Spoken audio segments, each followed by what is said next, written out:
They say out there on the waves, far from the safety of the shore, a ghostly light can be seen. It's an eerie glow, like the moon hitting the water on a foggy night. Except that the glow seems to come from below, like something submerged is trying to reach up for the surface.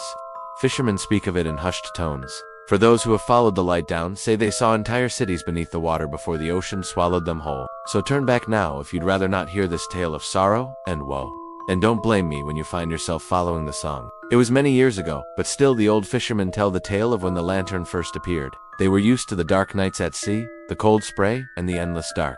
But one night, a new light touched their sails. At first they thought it was the sun breaking through the clouds, but that wasn't right, not this time of year. And then they realized with a jolt what it must be.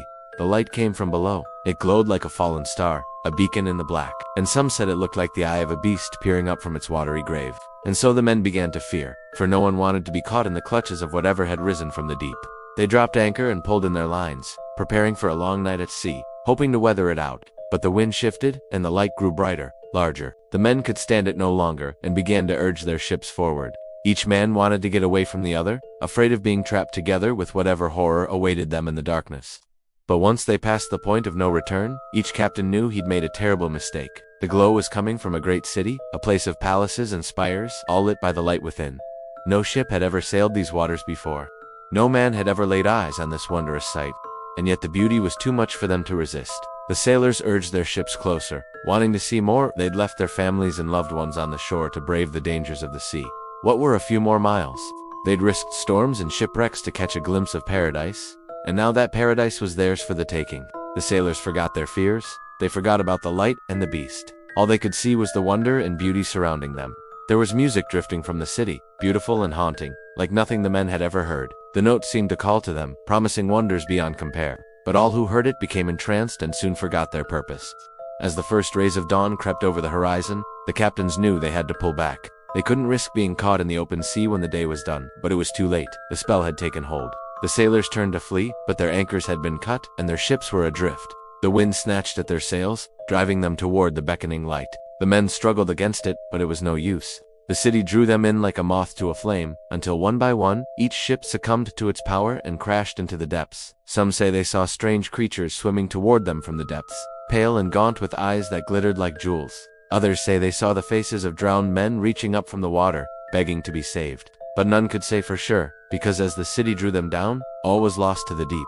And so, the tale was born, a warning for all who sail the seas after dark. For even now, the light may be seen, calling to those who are lost or lonely, offering them a false paradise before dragging them down to their doom. The fishermen tell this story to scare young sailors away from the sea, lest they suffer the same fate as those who vanished long ago. But some say the legend hides a greater truth. For what is the ocean but a mirror to the sky? When the lanterns of the deep arise, it means the gods are angry and the world will pay the price. In days gone by, the oceans were full of wonders, both wondrous and weird. Vast cities of glass and coral teemed with life. Magical creatures swam through fields of seaweed, and the merfolk sang to the waves. But in more recent times, those magical places have been lost, stolen away by the ocean's relentless tides, forgotten in time and legend. Or so everyone believed, until the discovery of the sunken city. Ilara never believed the stories about the Lantern of the Deep. She was a woman of science, a historian, and an explorer, seeking nothing more than the secrets of the past. The legends of the sunken city were just that, stories told by superstitious fishermen to scare wide-eyed kids. There had to be a perfectly rational explanation for everything, and she intended to find it. When the expedition set sail, the weather was calm, the skies were clear, and not a single sailor spoke of any strange lights or ghostly encounters. But as the ship approached the coordinates where the city should lie, the weather took a turn. The wind picked up, the waves grew rough, and the sky was filled with swirling clouds. Just when Ilara began to fear a storm, the sea suddenly calmed, and the clouds parted, revealing a sky as clear as glass.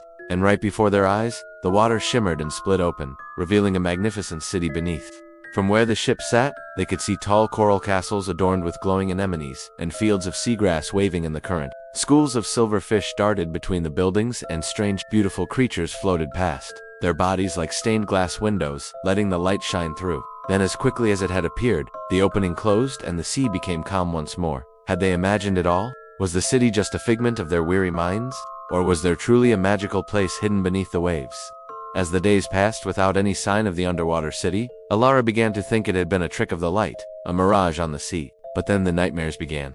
Every night she dreamed of the city, of the strange, beautiful creatures, and the feeling of being watched by unseen eyes. When she awoke, she felt a growing sense of dread, as if the ocean itself was reaching for her, pulling her toward the sunken city. And then one night, as the moon hung heavy in the sky, the nightmares became real. A heavy fog rolled in, thick and suffocating, and the ship lost all sense of direction. Waves began to crash against the hull, rocking the ship violently. Suddenly, the fog began to clear, and the ship found itself surrounded by the same swirling clouds that had appeared before the city. Once again, the sea fell still, and the clouds parted, and there it was, the sunken city, rising from the depths as if it had been waiting for them.